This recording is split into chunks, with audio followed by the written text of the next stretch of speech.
everyone, and welcome back to my kitchen. Today we're going to be making gorditas. We've made gorditas with corn flour before, but today we're going to be making them with regular flour. And not just only that, we're also going to be stuffing them with cheese. I made these gorditas for my husband the other day, and he absolutely loved them. And I know your family is going to love them as well. And today I wanted to share the recipe with you. So if you would like to learn how to make these delicious gorditas, continue watching this video and let's get started. I will be going over the ingredients as we use them, but I will also provide a full listing of all the ingredients used in the description of this video.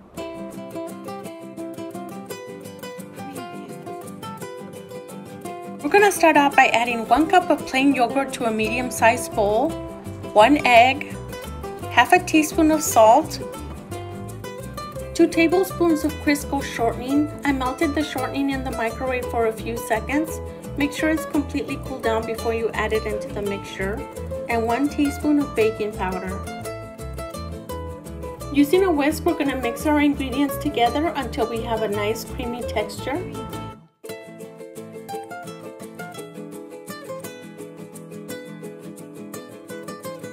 Using a strainer or a flour sifter, we're going to add 3 cups of all-purpose flour,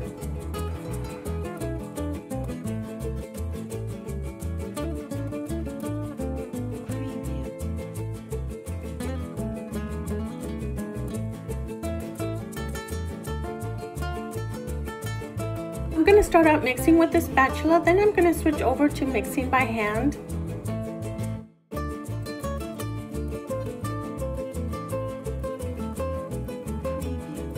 With the amount of ingredients that we used, we did not need to add any additional water. We're going to continue mixing until we have 1 ball of dough. Make sure to get the flour that's stuck on the side of the bowl and the bottom of the bowl as well. The flour tends to get stuck to the bottom, so I'm going to lift up my ball of dough and I'm going to scrape off whatever stuck to the bottom, and we're going to continue mixing for a few more minutes. Once our flour is well mixed and we have 1 ball of dough, we're going to transfer over to the countertop. Make sure your countertop is nice and clean. I'm going to add a little bit of flour so it doesn't stick to the countertop. Then we're going to continue kneading for about 5 more minutes. If your dough feels too sticky and it's sticking to your hands, you can add a little bit more flour. It should feel a little bit sticky, but not too much to where it's sticking to your hands.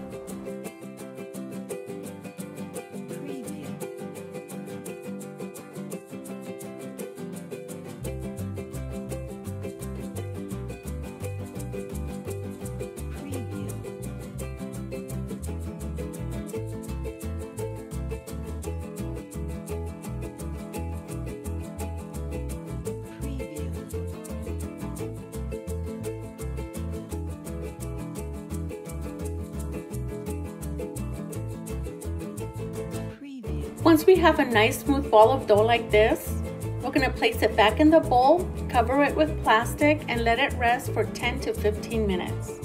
Meanwhile, we're going to prepare the filling for the gorditas. I'm going to use 4 ounces of cream cheese and 1 cup of Monterey Jack cheese. You can use whichever melting cheese you prefer. I prepared these with just the cheese and they turn out so delicious. But today we're going to try it with a little bit of cream cheese just to help the cheese stick together. Either way you make them, both ways they turn out deliciosos. Our dough has been resting for about 15 minutes. Now we're going to separate it into 7 equal balls of dough.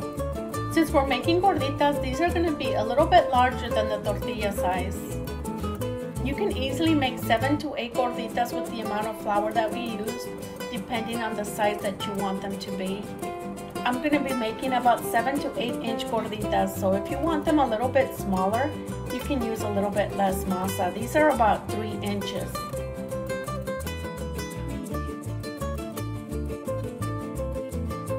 Once we have our dough evenly separated, we're going to place the 6 back into the bowl.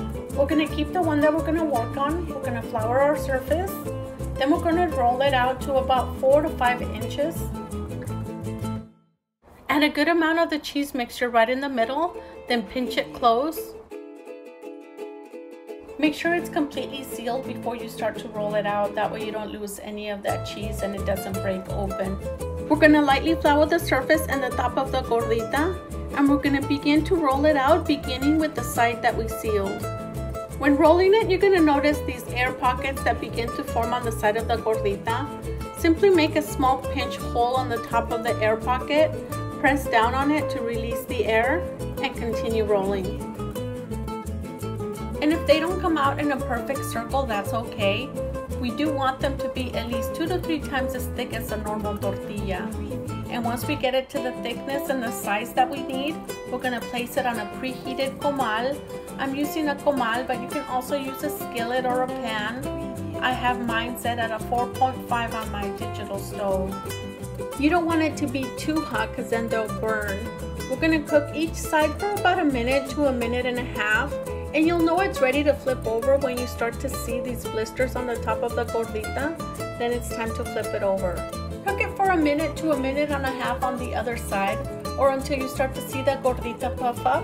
Once you see it puff up, that means it's ready. Remove it from the comal, place it in a clean kitchen towel, wrap it up to keep it warm, and continue with the rest of the gorditas.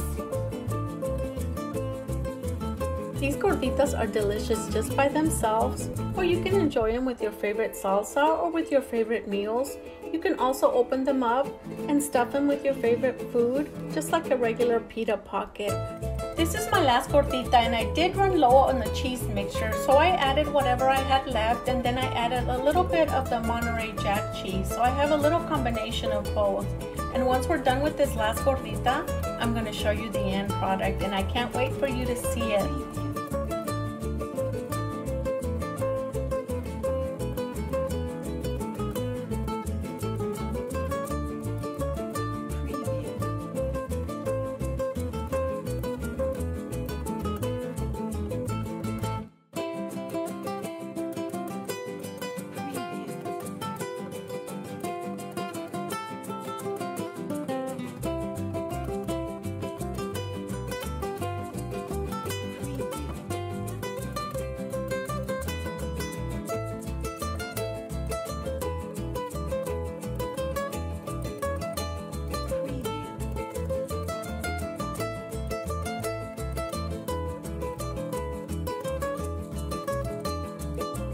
And here are our 6 gorditas. Yes, there's only 6 now because my husband came and snatched one while I was making them. But like I said, these are his favorite. So now we can enjoy them with our favorite food. But for now, we're going to wrap them up to keep them warm until we're ready to use them. This is the last gordita that we made. So now I'm just going to break it open just so you can see how it looks like on the inside. Look how nice and cheesy that looks. I really hope you give this recipe a try, and if you do, let me know how you like it in the comments. Thank you so much for stopping by today. I really hope you enjoyed this video, and if you would like to see more videos like this and you haven't subscribed to my channel, hit that subscribe button and don't forget to hit the little bell so you can get notifications every time I upload a new video. And if you're already a subscriber, thank you so much, and I'll see you on a different day with a different recipe. Thank you so much for watching.